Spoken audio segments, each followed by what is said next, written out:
पुणी थे हार्दिक पांड्या हारिला मुंबई इंडियंस। तो मुंबई इंडियंस कैप्टेन हार्दिक पांड्या खराब बोलिंग और खराब बैटिंग कारण मुंबई इंडियंस षष्ठ मैच हारी जाइए। आ पॉइंट्स टेबुल एवं शेष नंबर स्थान में रही।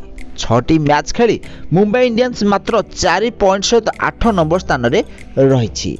तो मुंबईर कैप्टेन हार्दिक पांड्या यह मैच रे खराब प्रदर्शन करने कारण match T Chennai super Kings ठारू हारी जाइए मुंबई इंडियंस। तो यही मैच रे हार्दिक पांड्या शेष ओवर बोलिंग करने को आसते जो ओवर रे से महेंद्र सिंह धोनी को ठारू लगातार 3टी छक्का चौका यह 26 रन स्कोर खाई। या परठारू मुंबई इंडियंस खराब प्रदर्शन देखा मिलता। केवल रोहित शर्मा निज बैटिंग द्वारा मुंबई इंडियंस को चेन्नई सुपर किंग्स रन पाखापाखि पहुंचे शेष में 20 रन व्यवधान में हारी जाइए मुंबई इंडियंस। तो आपण मैंने जानी मुंबई इंडियंस कैप्टेन पूर्वर रोहित शर्मा रही किंतु रोहित शर्मा को बाहर कर मुंबई इंडियंस हार्दिक पांड्या को दलर कैप्टेन बनाई हेले यह परिवर्ते हार्दिक पांड्या निजर खराब प्रदर्शन कारण दल को हारिबार सामना करिया पड़छि।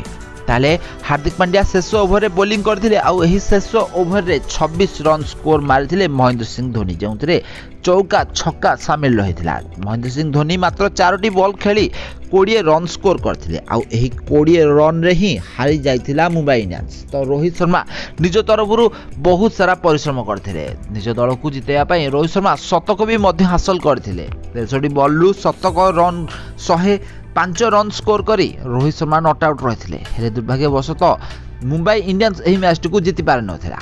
ताले हार्दिक पांड्या खराब प्रदर्शन पाई कहीं यही मुंबई इंडियंस यही मैच टी हारी जाइए। आउ एबे पॉइंट्स टेबुल ले 8 नंबर स्थान में पहुंची। 6टी मैच खेली मुंबई इंडियंस मात्र 2टी मैच रे जीति आउ 4 पॉइंट सहित 8 नंबर स्थान में एवं मुंबई इंडियंस पॉइंट्स टेबुल रही। ताले चेन्नई सुपर किंग्स दल तरफरु जबरदस्त बोलिंग करथिले महेश पथिराना से 28 रन दे 4 विकेट नहीं।